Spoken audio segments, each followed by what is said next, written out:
One more time.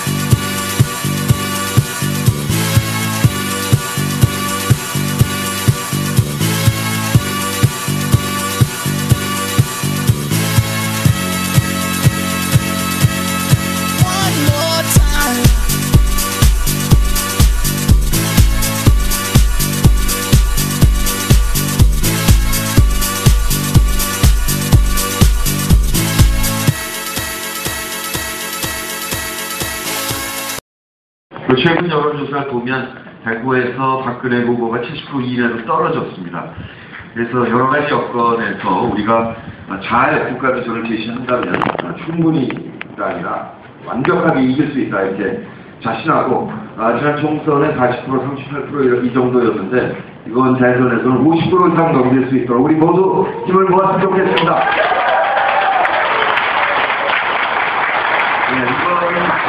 이번 대통령 선거는 어떻게 보자면 크게 세 개의 시대 과도가 있지 않은가 싶습니다. 하나는 박정희 대통령께서 수출 입국 정책을 정하셨고 그래서 대기업, 재벌 중심의 고도 성장 정책을 펼쳤는데 그것이 한계에 부닥쳐서 이제 새롭게 방향 전환을 해야 된다라는 점입니다. 두 번째는 우리가 전 세계적으로 경제 불황에 빠져 있습니다. 유럽도 흔들리고 있고 그에 따라서 중국도 저성장에 빠졌습니다. 우리 경우에 최근 보도를 보셨죠. L자형, 그래서 3, 4분기에 불과 1.5% 성장을 하면서 장기 침체 국면에 들어가 있습니다. 이런 상황에서 우리의 신성장 동력을 어디에서 찾을 것이냐. 그러니까 이명박 새누리당 정권의 남북 적대 정책이 전혀 효과가 없었고 이제 다시 민정부 10년의 정책대로 남북 교류 협력을 확대해야 된다. 이게 두 번째 지점이겠습니다. 그리고 세 번째로는 그 무당파가 대단히 확대된 지금 시점에 지금 계속 안철수 후보와 문재인 후보 사이에 정당 혁신에 대한 논의가 활발한데 이 무당파까지 같이 갈 수 있는 정당 혁신을 이번 대선 과정에서 이루어야 한다. 이 세 가지가 중요한 과도이고 또 새누리당과 명백한 차별성을 가질 수 있는 지점이다 이렇게 생각합니다. 사실 저는 대한민국 국민인 것을 자랑스러웠습니다. 2차 대전 때 식민지에서 독립된 나라 중에서 이만큼 경제를 발전시켰고 민주주의를 이만큼 빠르게 발전시킨 나라는 지구상에 대한민국밖에 없습니다. 한국 해방 직후 그다음에 한국 전쟁을 생각해 본다면 그때는 생존이 문제였습니다. 안보가 문제였습니다. 그 이후에 경제가 성장되기 시작했고 세 번째 단계로 민주화가 이루어졌습니다. 지금 우리는 2012년 지금 우리는 압축된 경제 성장과 민주화의 후유증을 깊게 앓고 있다. 이것을 경제 민주화와 정치 혁신을 통해서 극복해내야 되는 그런 과제를 갖고 있다 이렇게 생각합니다. 경제에 있어서 압축 성장의 후과를 우리가 겪고 있다 이렇게 말씀드리자면 이런 겁니다. 이명박 새누리당 정권은 부자 감세를 통해서 대기업, 재벌들에게 사내 유보금을 축적시키고 그걸 재투자해서 일자리를 만들어내서 서민도 더불어 산다. 일종의 낙수 효과라는 논리로 모든 경제 정책을 펼쳤습니다. 그런데 이것이 전혀 실효가 없었다는 얘기입니다. 경제 정책으로 너무 복잡하게 말씀드리는 것 같으면 아주 간단하게 이해를 드리겠습니다.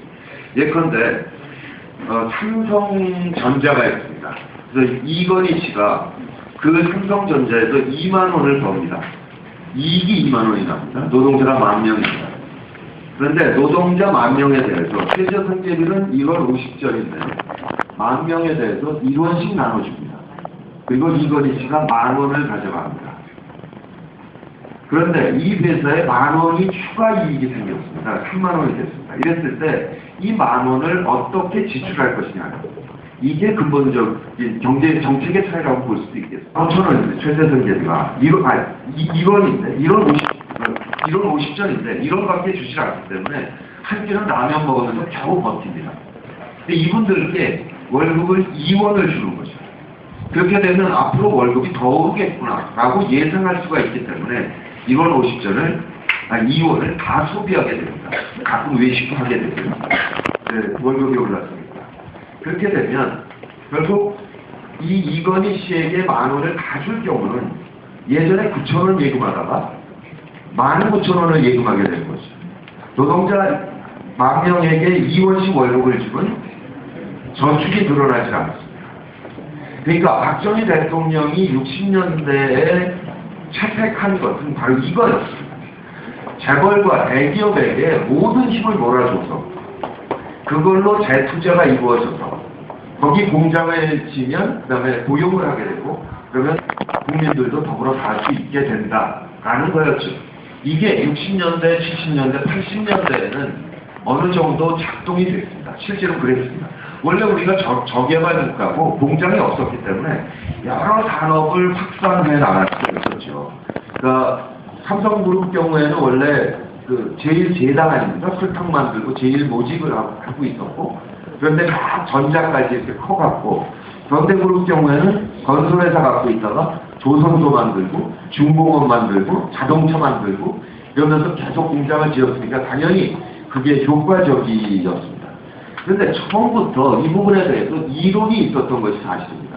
71년 대통령 선거 때 김대중 후보께서는 뭐라고 했냐면 재벌 중심의 고도동장은 당장은 효과가 있으나 장기적으로는 노심에 빠지게 될 것이고 그렇게 되면 문제가 발생한다. 그러니까 대기업 중심만으로 갈 것이 아니라 중소기업을 탄탄하게 해서 이 중소기업 1000개, 10,000개가 한 개 대기업과 연계돼가지고 피라미드 구조로 가야 장기적으로 안정적이다.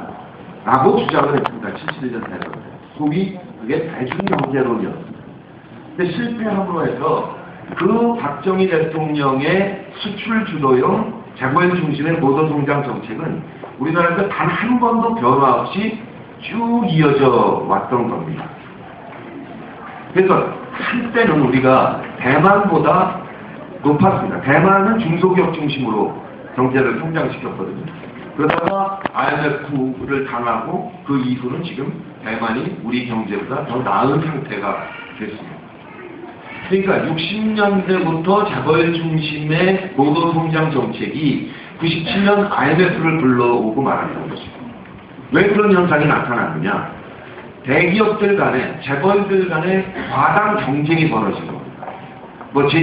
포항제철이 있는데, 철강을 또 만들고, 현대자동차, 기아자동차 있는데, 삼성자동차도 들어오고, 현대중공업이 있는데, 대우중공업, 삼성중공업이 들어와서 중국 과잉 투자를 하면서 결국 국가 부도 사태를 만나고 마는 거죠.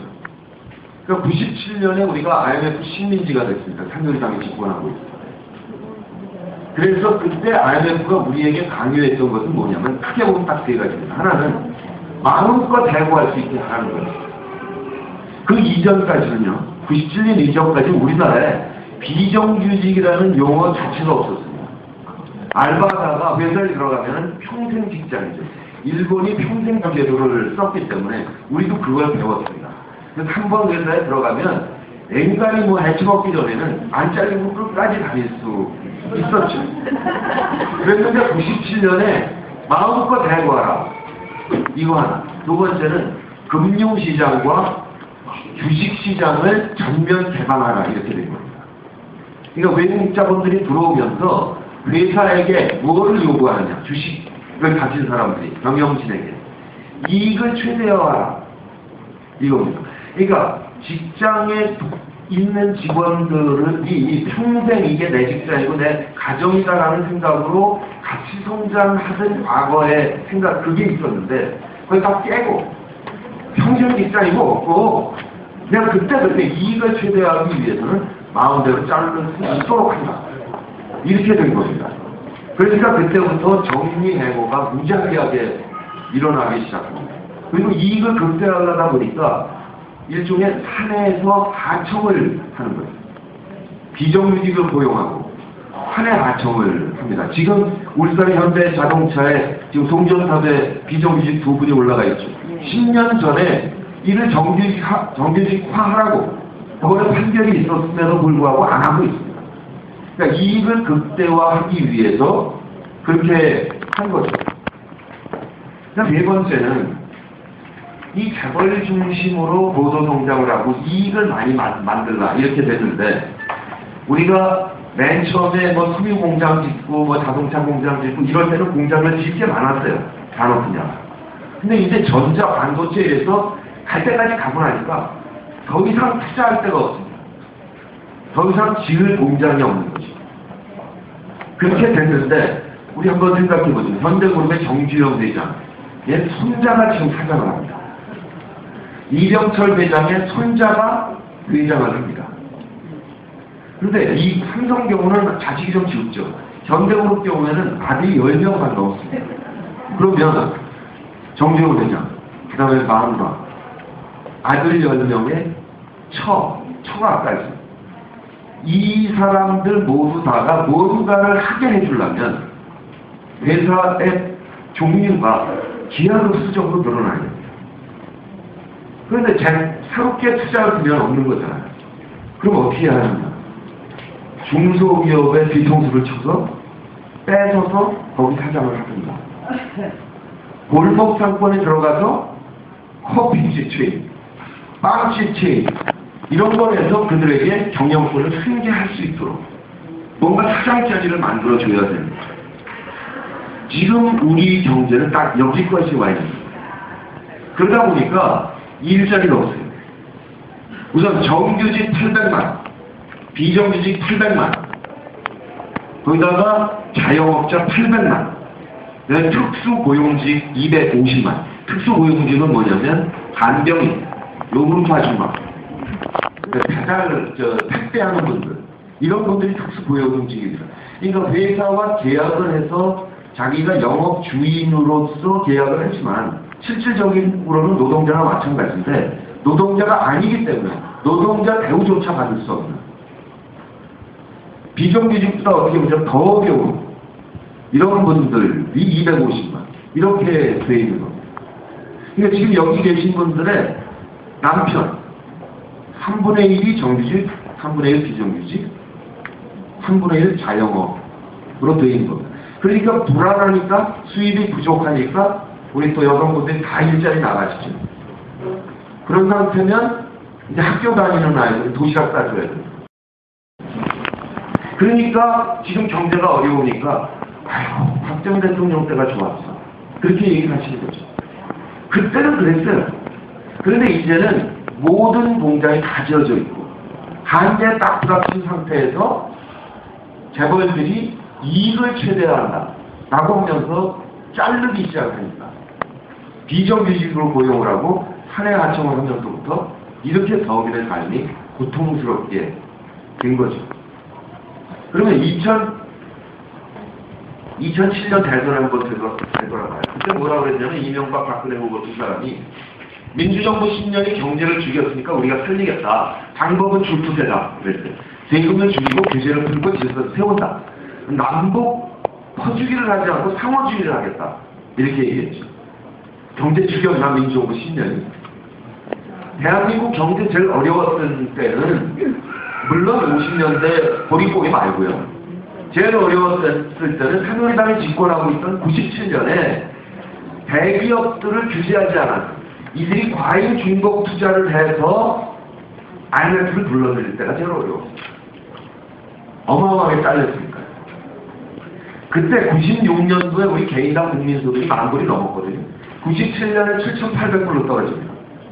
그거를 우리 국민이 장롱 속에 금붙이를 꺼내다가 국민의 정부 시절에 3년 만에 졸업을 했습니다. 그래서 2002년에 12,000불이 됐고요. 노무현 정부 끝나던 2007년에 22,000불이 됐습니다. 딱 3배 됐습니다. 10,000불에서 20,000불 가는데 대한민국 7년 걸렸습니다. 미국이 10년, 독일이 13년 걸렸습니다. 세계적으로 빠른 세월에 극복해낸 거죠. 참여정부 5년 평균 경제 성장률이 4.2%입니다. 국민의 정부 5.1%. 지금 이명박 정부 3.1%입니다. 그러면 민주정부 10년이 경제 죽였다. 거짓말 아니에요. 우리가 10,000불에서 20,000불 가는데 7년 걸렸는데 미국과 일본이 15,000불 그 소득 수준 시절에 평균 경제 성장률이 3.5%였습니다. 그러니까 세계적으로 굉장히 좋았던 경제였던 거죠. 그런데 완벽한 사기. 이명박 박근혜 후보와 조선일보가 국민을 향해서 끝없이 저주했던 민족구 10년의 경제 죽였다. 이 완벽한 사기가 왜 먹혀들었을까? 아까 말씀드렸다시피 IMF 때문에. 나의 삶이 너무 어려우니까. 일자리를 구할 수 없으니까. 이명박 대통령이 잘 살게 해주겠다 그러니까 잘 살게 해줄래나 보다. 이런 압도적으로 뽑아야 하신 거죠. 그러니까 이명박 대통령은 어떻게 했어야 되느냐. 재벌이 무한 확장하는 걸 막아줘야 됩니다. 일자리의 90%를 중소기업에서 만들어주고 있기 때문에 중소기업이 새로운 기술을 개발하면 성장할 수 있도록 보호 육성했어야 돼요. 근데 재벌이 뒤통수쳐요. 가격 뛰어치고 기술 뺏어요. 그 다음에 비정규직을 빠르게 정규직화하려고 노력을 했어야 돼요. 그리고 정규직과 비정규직의 임금 격차를 줄여가려고 노력을 했어요. 그리고 재벌들, 대기업들이 세금을 좀 많이 내서 어려운 분들이 살 수 있도록 복지를 확대했어요.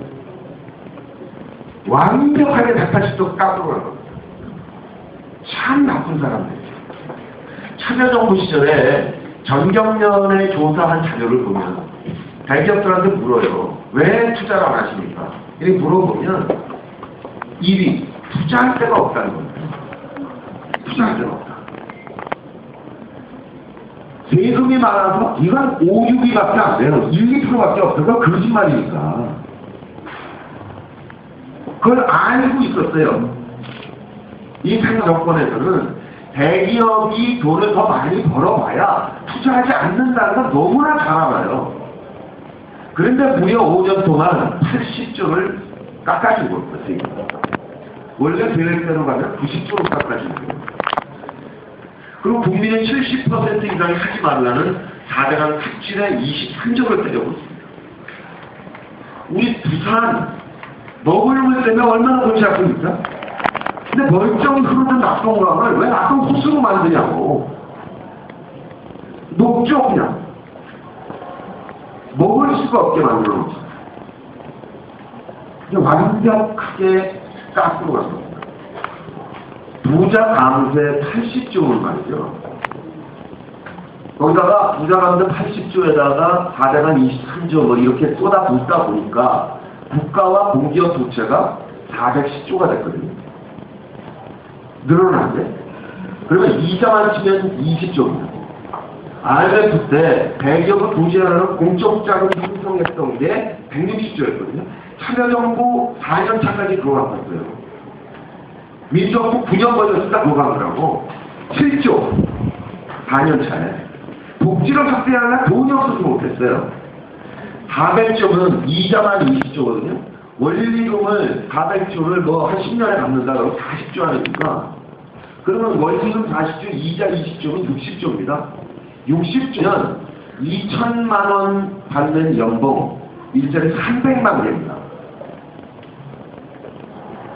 비정규직 그냥 정규직으로 다 바꿀 수 있는 거예요. 이걸 이렇게 무참하게 만들어요. 그러니까 지금 문재인 후보께서 일자리에 모든 것을 집중하겠다. 이게 이겁니다. 대한민국 국민은 적어도 배고프지 않고 제때 밥 먹어야 되고 몸 아프면 병원에 가야 되고 자식 새끼는 공부를 시켜야 될 거 아니냐 이거예요. 그런데 그러려면 대학 학교를 졸업하고 사회에 나왔으면 일자리가 있어야 뭘 해보죠. 저도 지금 대학 다니면서 정말 가슴이 아픕니다. 뭐 아프니까 청춘이라고요? 개소리 하지 말라 그래. 꿈이 많으니까 청춘이죠. 그런데 28살, 29살 되다가 졸업을 안 해요. 그럼 하는 얘기가 겁이 난대.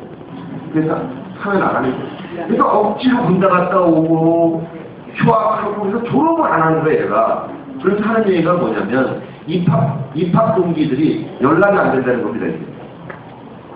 연락하면 뭐라 그럴 거예요? 일자리 없는 거죠.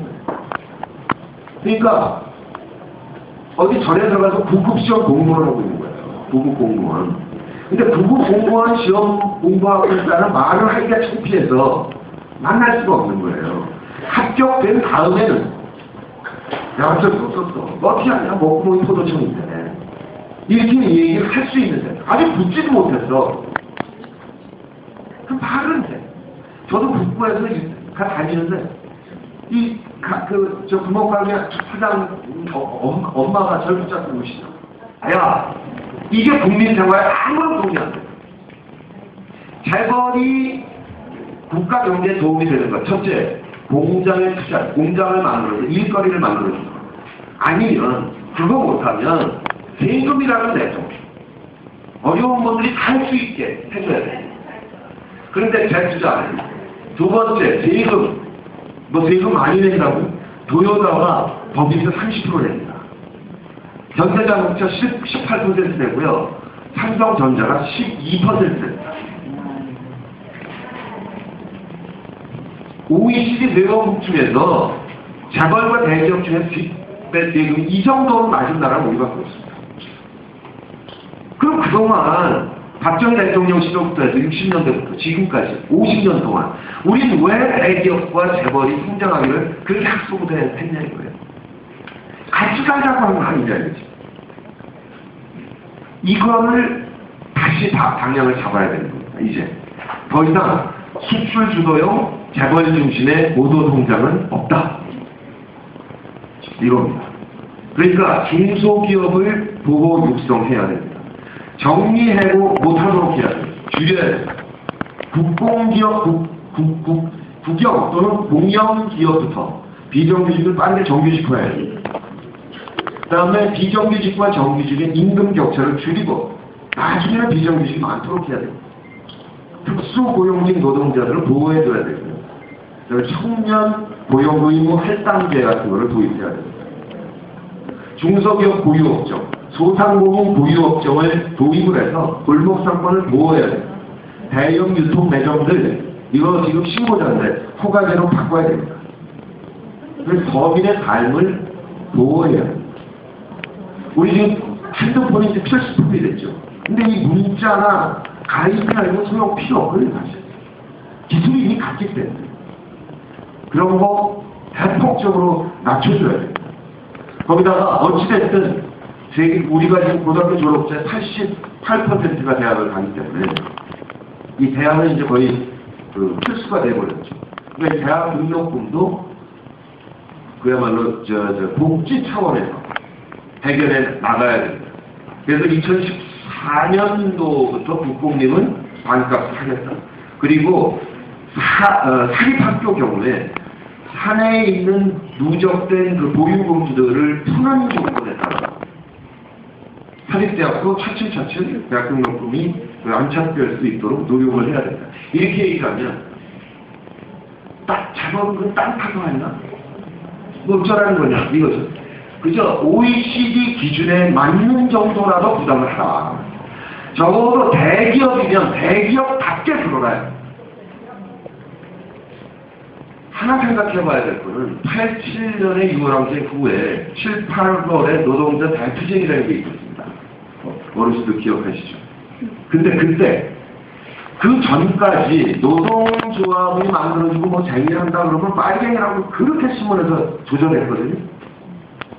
그랬는데 실제로 그 노동자 대투쟁을 통해서 노동자 월급이 60%까지 올랐어요. 갑자기.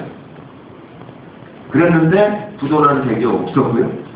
대신에 그것 때문에 우리나라의 중산층이 탄탄하게 형성이 됐고 그 소비력 때문에 대한민국 경제가 그때 빠르게 성장했습니다. 그건 잊지 말아야 됩니다. 이제 국민들이 도대체 불안해서 갈수록 모든 세대가 10대는 지금 어머니들께 사교육비에 부담해달라는 게 미안해서 죽을 지경이에요. 20대 지금 대학 다니는 애들은 이렇게 많은 대학 등록금 내고 꼭 다녀야 되나? 일자리도 없는데? 이것 때문에 고민하죠. 사랑하는 연인에게 결혼하려고 말을 못합니다. 일자리가 없어서. 결혼해요? 집값이 있어서 집을 못 구해요. 어거지로 했다지요. 보육세 때문에 애를 못 낳아. 이게 세계 초산일 최저죠. 거기다가 40대만 넘어가면 일자리 잘리니까 두려워. 부산에서 얼마 전에 일면 소문으로 나왔지만요. 55년생 직장 나온 분이 잘 취업하려는데 방법이 없는 거예요. 경제밖에. 그나마 자기는 160만 원 받는 그거를 얻은 게 너무나 다행이다. 이러면서 자식들은 대학 가죠. 그럼 그 등록금 대느라고 노후 대비를 못해. 그리고 결국은 노인이 된 거예요. 어떻게 살아? 그 노인 자살은 되게 일이 아닙니까? 이 악순환의 고리를 어떻게 끌어갈 것이냐. 이게 핵심적인 거죠. 모든 노력을 일자리 창출해주겠다. 두 번째는 나쁜 일자리를 좋은 일자리로 만드는 데 노력하겠다. 이게 문제의 약속입니다. 네, 또 하나는 이 직장 다니다가 잠시 놓쳤을 때 어떻게 살아갈 거냐. 이게 복지 확대거든요. 국내 정부 시절에 기초수급제를 도입했습니다. 그래서 굶어 죽는 분들이 없어졌습니다. 그리고 노무현 정부 때 기초노령연금을 도입했습니다. 10만 원밖에 못 드렸죠. 아까 말씀드린 대로 새누리당이 집권하고 있을 때 국가 부채를 늘려서 못 늘렸어요. 그거 이자 받으라고. 그거 임기 5년 동안에 2배로 늘리겠다 지금 약속을 드립니다. 그 다음에 보육을 국가가 책임집니다. 그 다음에 기초수급자 위에 차상위 계층에 대해서 대우를 받게 하겠다. 그 다음에 노인 건강에 대해서 보호제도를 만듭니다. 그리고 국민 모두다가 연간 의료비가 100만 원 이상 넘지 않게 합니다. 넘는 거는 의료보험에서 처리하겠다. 등등에 대해서 지금 깨알같이 정책을 발표해드리고 있습니다. 국민들 전체가 좀 낮게 가자면 복지가 확대돼야 되는데 이걸 실성장 동력 없이 무한정할 수는 없잖아요. 어떻게 성장을 할 거냐 이게 또 관건입니다. 그 마지막 유일한 탈출구 남북 경제교류협력입니다. 새누리당이 그렇게 존경하는 박정희 대통령께서 도입부에 말씀드렸다시피 수출 지향, 재벌 중심의 고도성장을 펼쳤지 않습니까? 그래서 이게 97년까지 IMF 때까지 지금 그리고 2012년 지금까지 단 한 번도 방향 전환 없이 그대로 온 거예요. 50년 동안. 그래서 우리는 그냥 통상국가입니다. 무역으로 먹고 사는 나라입니다. 이거는 과거를 한탄해봐야 수는 없어요. 박정희 대통령께서 기여했느냐 안 했느냐. 기여했죠. 도입국에 넘었으니까. 그런데 그 기여 방법이 이대로 가면 끝에서는 어려움이 온다. 자본 중심의 고도성장은 끝까지 갈 수 있는 방법은 아니다. 그러니까 중소기업을 확대해야 된다고 71년 대선에 한번 경쟁을 해봤는데 졌단 말이에요. 한 번도 수정 없이 그냥 간 거예요. 그런데 왜 박정희 대통령은 그러면 그렇게 무리한 고도성장을 펼칠 수밖에 없었나? 본인이 워낙에 화려하게 변절을 하셨기 때문에 국민께 보여줄 수 있는 것은 경제성장밖에 없었던 거예요. 내가 경제성장을 잘하지 않나. 그러니까 지금 60대, 70대 분들께서 그 향수를 갖고 계시는 거죠. 그때 그 향수, 그거는 향수를 가질 수 있다는 겁니다. 충분히 이해해 드려야 돼요. 다만 그때는 저개발 국가였기 때문에 그게 가능했다. 이제는 더 이상 안전이다. 투자할 데가 없기 때문에. 그러니 다시 박정희 대통령이 지금 오는 것을 기대하지 마라. 지금 와도 안 된다. 이제는 중소기업을 키우고 노동자를 먹고 살 수 있는 방법을 가야 된다. 이런 거죠. 그런데 그 성장 마지막 방법이 아까 말씀드린 남북관계가 박정희 대통령께서 통상국가를 만들었어요. 그런데 우리는 안타깝게도 섬나라입니다. 한 명이 바다고 한 명이 휴전선이잖아요. 그러니까 모든 수출입을 바다로 해야 돼요. 그러니까 시간과 돈이 많이 듭니다. 부산에서 신발 만들어서 북경 시장까지 가는데 45일 걸립니다. 그런데 이거를 철도를 연결한다 쳐요. 그러면 부산에서 KTX를 시주면 딱 하루 만에 갑니다. 통관 이틀 걸리면 3일이면 북경 시장에 도착합니다. 우리 국가 경쟁력이 얼마나 높아지겠습니까? 왜 지난 세기에 일본이 한반도를 침공했느냐? 그들이 적나라로서는 더 이상 발전할 수 없기 때문에 그랬던 겁니다. 대립국가가 되기 위해서. 그런데 우리는 원래 대립국가입니다. 생각해보세요. 아시아 유럽으로는 다른 대륙인 것 같지만 붙어있는 대륙 아닙니까?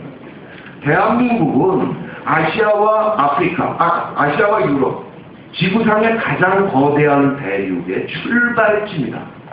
특히 부산은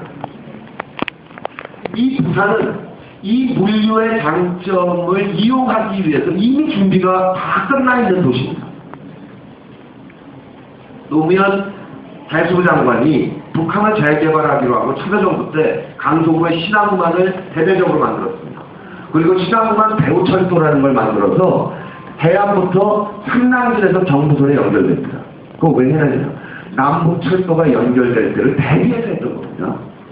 1000만 평 국제물류단지 그래서 지정해 놓은 겁니다. 그런데 이명박 정부 들어서 관계 딱 단절되니까 아무것도 진행이 안 되잖아요. 이렇게 얘기를 드리면 저 종북 좌파냐 이러면서 그죠? 저도 지난 4월 10일에 어마무시 들었습니다. 그 얘기. 뭐 대놓고 해 대놓고 저 애비부터 파이팅이라는 거죠. 그래서 그냥 대놓고 얘기했습니다. 남북관계 개선만이 부산이 갈 길이다. 부산이 가려면 그걸 해야 된다. 자, 여기 천혜의 항구 있죠. 남북철도 연결해서 부산발 TTX가 유럽까지 간다. 중국, 러시아 거쳐서 유럽까지 가게 된다. 그렇게 되면 일본에서 중국에 수출하는 모든 물건이 신항만으로 옵니다. 그리고 중국과 주류 교역하는 업체들이 부산으로 이주해 오는 게 훨씬 유리합니다. 일본은 뻑하면 지진 나기 때문에. 그렇게 되면 물류에 대한 수요가 엄청나게 늘어나죠. 신항만은 당연히 가덕도로 가는 겁니다. 지금 얼마 전에 보니까 가덕도 유치 시민운동 모임이 만들어졌더라고요. 그분들께 간곡히 말씀드리고 싶어요. 문재인을 당선시키라는 겁니다.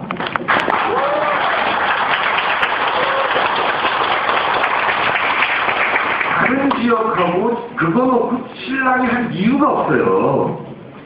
철도만 연결하면 당연히 가덕으로 온다 했어요. 그런데 저가 종북좌파 하냐고 해요. 그냥 막바로 쳤습니다. 이게 유일한 방법입니다. 우리 국민들께서 정말 오해하고 계신 게 뭐냐면 남북관계는 민주정부 10년이 한 줄 알아요. 김대중 대통령이 하신 줄 알아요. 다 그렇게 하시죠? 아닙니다. 그 누가 맨처음에 한 거냐면요. 92년도에 노태우 대통령이 시작했습니다. 대구 출신, 육군 대장 출신, 종북 좌파가 한 거죠. 그게 뭐냐면 89년에 우리kan 목사가 평양에 가서 김일성 주석을 설득합니다. 거기서 고려연방제를 주장하거든요. 고려연방제는 뭐냐면 남한의 정부가 있고 북한의 정부가 있습니다. 근데 이 중앙에 외교와 국방을 관장하는 고려연방 국가를 만들자는 거였습니다. 그런데 문 목사가 뭐라고 했냐면 아니 우리는 이념으로 분단돼가지고 한국 전쟁을 치렀는데 어떻게 외교와 국방을 합치냐. 그거 굳이 하세요니까 그런 얘기 하지 말고 일단 사람이 죽어간다 이산가족들이 일단 이산가족부터 만납시다. 문화 교류합시다. 경제 교류합시다. 이렇게 얘기한 거예요. 거기에 동의가 된 겁니다. 89년에. 그 동의에 따라서 노태우 대통령이 92년에 남북 기본 합의서라는 걸 만들었습니다. 그러면 노태우 대통령 그걸 왜 했냐 말이에요. 그 당시 기억해보세요. 그걸 보고 북방정책이라고 불렀습니다. 그래서 소련하고 국교 정상화를 하기 위해서 국교를 맺기 위해서 30억 불을 퍼줬어요. 생으로 30억 불. 근데 당시에 민주당이 그걸 비판하지 않았습니다. 왜 안 했냐?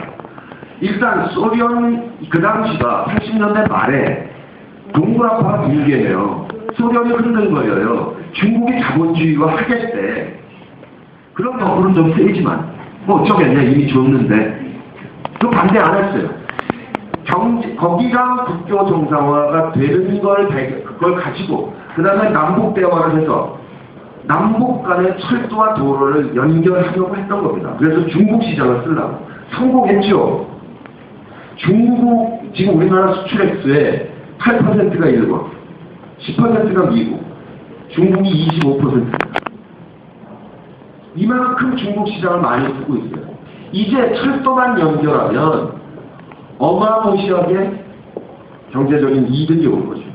두 번째는 남쪽의 기술과 자본, 그 다음에 북한의 노동력을 합쳐야 됩니다. 이게 개성공단입니다.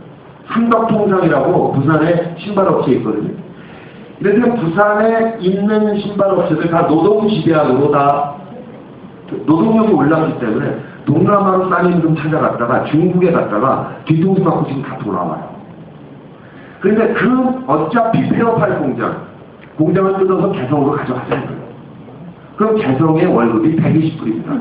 우리 돈 12만 원입니다. 남한에 10불에도 안 돼요. 떼돈을 버는 겁니다. 개성공단에 들어가는 업체는. 임금 5천만 원 주고 5%치 물건 만들어 와요. 그럼 그걸로 돈을 벌어서 부산에 있는 공장을 현대화하면 될 거 아니냐는 거예요. 그 몇 배 버는 겁니까? 세 번째는 북한의 지하 자원을 써야 됩니다. 우리는 강원도 탄광 다 문닫았죠. 북한의 현재 깔려있는 지하 자원 현재같이 일청 좋습니다. 요새는 이 전자의 히토리가 필요하거든요. 이거 무기거든요. 히토리도 한참 많아요. 그런데 최근에는 유전까지 나오고 있어요. 유전. 깔려있다는 얘기가 있었는데 상상을 못했죠, 우리가. 우리가 아니면 북한이 돈이 없으니까. 우리 못하고 있었고.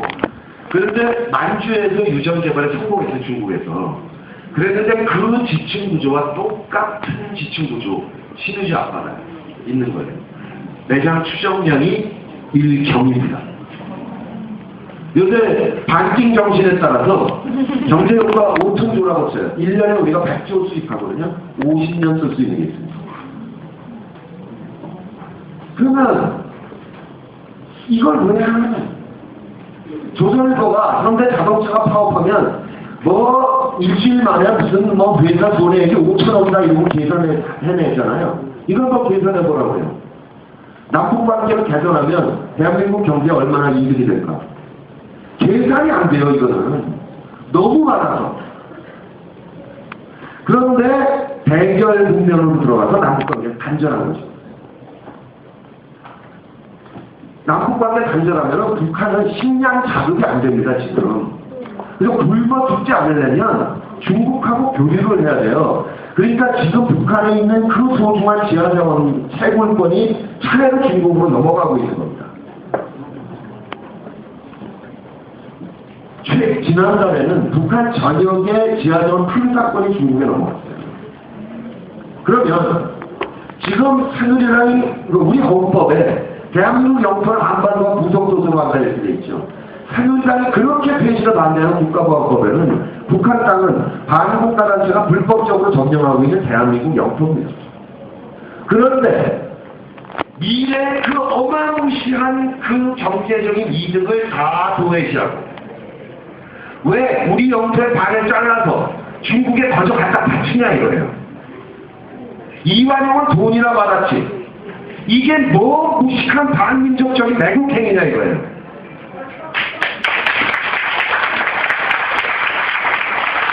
그런데 최근에 이명박 정부가 일본하고 한일 군사협정을 맺으려고 몰래 맺으려고 그러다가 들켰잖아요. 국민들이 뭐 하겠는 시작! 음악! 몰라요! 주워 담았어요. 근데 그거에 대해서 박근혜 의원은 협약에는 찬성하나 절차에 문제가 있었다고 그랬거든요. 이게 무서운 겁니다. 무슨 뜻이냐면 2차 대전 이후에 미국은 한미의 군사동맹을 원했어요. 그래서 북중러 대륙 세력과 해양 세력의 쟁투 구조를 짜기를 원했어요. 이거를 박정희 대통령, 이승만 대통령도 거부했어요. 그런데 동서냉전 구도가 깨지면서 우리는 미국도 이용해야 되나 중국도 이용해야 돼요. 그래서 동북아시아의 균형 국가론이라는 걸 만든 겁니다. 노무현 대통령이.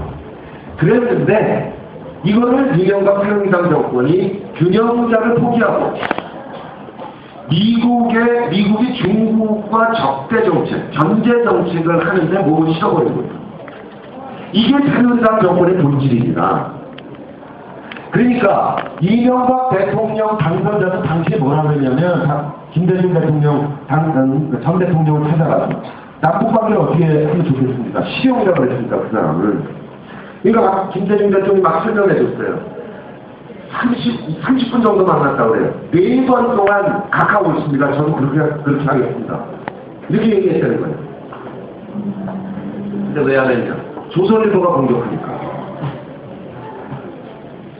이 반공이라는 것, 그거를 자신의 권력을 유지하는 수단으로 쓰고 있기 때문에 그걸 놓칠 수가 없는 거예요. 그러니까 또 지금 NLL 갖고 얘기를 하지 않습니까? 저 NLL은 노태우 대통령이 그렇게 해놓은 거예요. 내가 너무 기니까 설명을 하고 NLL에 대해서 웬만큼 아시겠습니까? 박근혜 후보가 뭐라고 하더라도 안 됩니다.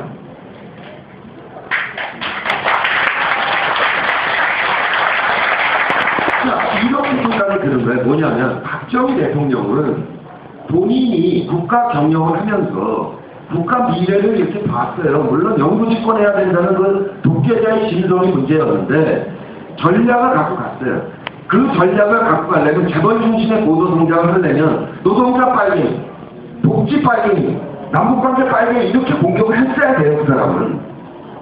그 양반은. 그런데 이명박 대통령이나 박근혜 의원은 뭐냐? 그 박정희 대통령이 의도를 가지고 국민을 세뇌했던 그 내용, 그걸 그대로 받아들인 사람이라는 데 문제가 있는 겁니다. 이걸 벗어날 수가 없는 거예요. 노태우 대통령은 국가 경영 차원에서 북방 정책이 옳다. 그래서 했는데 이 부분은 그게 없는 거죠. 절대로 남북관계 개선은 못합니다. 새누리당 정권은. 새누리당을 지지하는 세력의 절반 정도가 조선일보 중심의 극우파이기 때문에 이게 안 된다는 점을 열심히 유권자분들께 설명을 해주시죠 라고 말씀드립니다. 세 번째가 정치혁신입니다. 이 정치혁신의 내용 가지고 결국 후보 단일화는 이루어지게 될 겁니다. 걱정하십시오. 네, 걱정하지 마시면 됩니다. 그러면 그 정치혁신의 내용은 뭐냐? 핵심은 이겁니다. 그동안 민주주의와 경제가 우리는 발전했다고 말씀드렸잖아요. 지구상에 우리만큼 빠르게 되는 데가 없다고 했잖아요. 그 과정에 광범위한 부당파가 생겼다는 겁니다. 우리나라에. 새누리당 지지, 민주통합당 지지가 있고 중간에 부당파가 있어요. 이 부당파는 세 종류입니다. 그동안 독재 정권이 끝없이 세뇌해서 정말 정치를 모르는 분들. 두 번째는 정치에 관심은 있는데 정치 혐오증에 걸려있는 분들. 세뇌에. 세 번째는 정치 혐오도 아니고 정치에 참여할 의사가 있어요. 적극적으로. 정치가 내 삶을 규정 지으니까. 그런데 정당에는 안 들어가겠다. 또는 민주통합당이나 새누리당은 말도 안 되고 민주통합당이 너무 낡았다. 이렇게 생각하는 젊은이들이 있습니다. 이게 정치적으로는 진보적 자유주의자라고 부르는데 이 양반들이 1월 15일에 민주통합당이 만들어질 때 꼭 통합됐네. 꼭 혁신한다네. 그러니까 확 모였다가 4월 총선까지 가는 과정에 다 빠져나간 거예요. 실망을 한 거죠. 그분들이 안철수 교수를 띄우고 있는 겁니다. 그러니까 이분들과 함께 힘을 합쳐야 돼요. 그러려면 지금 문재인 후보가 얘기하시는 기존의 민주통합당 구조가 있지 않습니까? 이걸 오프정당이라고 부른다면 인터넷과 SNS를 탑재하는, 그래서 기존의 오프정당과 온이 결합된 네트워크형 정당이 만들어져야 그 무당파들과 함께 갈 수 있다는 겁니다. 그게 앞으로 정당 정치혁신의 핵심인 겁니다. 그런데 이것이 성공하려면 조건이 있습니다. 뭐냐? 국민들께서 참여해주지 않는 한 정권이 운영되지 않는다는 걸 절감했기 때문입니다. 그가 집권 4년차에 국가비전 2030이라는 계획을 발표했거든요. 그게 뭐냐면 2030년까지 우리를 복지국가로 만들어가자. 그래서 장기 국가재정계획을 발표했어요. 그런데 조선일보가 세금 폭탄이라고 그냥 씹어 돌리니까 겉장도 열어보지 않고 폐기됐어요. 그런데 그게 지금 되살아난 겁니다. 박근혜 후보까지 복지 확대를 얘기를 하고 있는 거죠. 대전환이 일어나고 있는 겁니다. 아까 말씀드린 세 가지 과제가 있다고 했잖아요. 첫 번째, 재벌 중심의 고도성장 정책이 안 되니까 이제 중소기업도 강화하고 더불어 갈 수 있는 세상으로 경제정책을 바꿔야 된다. 그리고 성장 동력을 남북 교류협력에서 찾아야 된다. 이런 거지 않습니까? 근데 그거 자체가 시민이 참여하지 않으면 안 되더라는 걸 절감합니다. 그러니까 노무현 대통령의 유서를 생각해 보십시오. 거기 뭐라고 되어 있습니까? 집 가까운데 작은 비석 하나 피워라. 이렇게 묘지에 가야지 동화마을에 묻혀있는 아니에요. 근데 이 나라가 얼마나 싫으면 그럴까라고 생각했었는데 아니더라고요. 금방 깨달았어요. 뭐냐? 봉화에 내려온 이유가 뭐냐? 내가 봉화에 내려가면 이 지역 구도가 완화되기를 기대했던 겁니다. 지금 영남분들께서 다 재벌입니까? 재벌 중심의 고도성장 정책으로 이제 지금 서민들이 살기 어려운데 나를 살기 어렵게 하는 새누리당을 왜 찍냐 이거예요. 가상의 적을 만들어 놓은 겁니다. 조선일보가. 공격은 나만을 향한 공격이 아니다. 민주진보 진영 전체를 향한 공격이다 이거예요. 그러니까 나의 실패가 진보의 실패가 아니다. 나를 버리십시오. 이렇게 호소를 해도 그 공격이 멈추질 않아요. 그러니 마지막으로 선택하는 거지. 방법이 없다. 그러면 이 모든 것을 쌓고 내가 죽을게. 그 말이 생략되어 있는 겁니다. 옥죄할 방법밖에 없다. 그러나 전세는 너무 기울었다. 그러니 여기 있는 사람은 다른 성체로 가라. 라는 그 말 사이에 생략된 거죠. 내가 다 쌓고 갈게. 당신으로 옮겨가라. 이 말에 그러면 유서에 써있는 운명이다가 무슨 말인지 이제 확실하게 이해되는 거죠. 국민들은 재벌 중심의 고도성장을 원해. 복지를 확대하려고 그러면 좌파락을, 남북관계 하려고 그러면 좌파락을. 도무지 어떻게 옮기실 방법이 없는데 그 사람은 애시당초 서민을 위해서 정치를 시작한 사람이에요. 초선 의원 때 국회에서 발언하는 동영상 보셨죠? 억울해서 죽는 사람이 없는 나라. 이런 나라 좀 만들어보자라고 정치를 했는데 대통령 끝나고 보니까 이렇게 됩니다. 그러니까 이 어려운 환경에서 나는 정말 최선을 다했는데 내가 실수한 것도 있다. 그러나 어떻게 하겠냐 이제. 그러니 내가 다 쌓고 가마. 이게 나의 운명이다. 그러면 거기 생략된 말을 보겠습니다. 이제 내가 대신 갈 테, 내가 다 쌓고 갈 테니 남아있는 분들께서 정말 서민도 더불어 살 수 있는 세상, 사람이 사람답게 대접받고 살 수 있는 세상을 만들기 위해서 여러분들이 노력해주면 안 되겠니?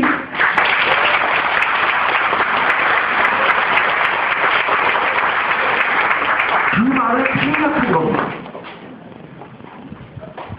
그러니까 이미 정당을 어떻게 혁신할 거냐, 정치 혁신을 어떻게 할 거냐, 다 계획이 있어요. 다만 참여를 많이 해주셔야 되고, 이제 꼭 입당하라고 얘기드리는 거 아니에요. 여기는 다 우리 핵심 당원이시지만 주변에 입당하라고 아무도 안 하죠. 내가 미쳤냐 거기에 들어가냐 이렇게 얘기하죠.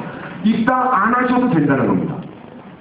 입당 안 하셔도 이 네트워크에 그냥 시민으로서 참여하자는 겁니다.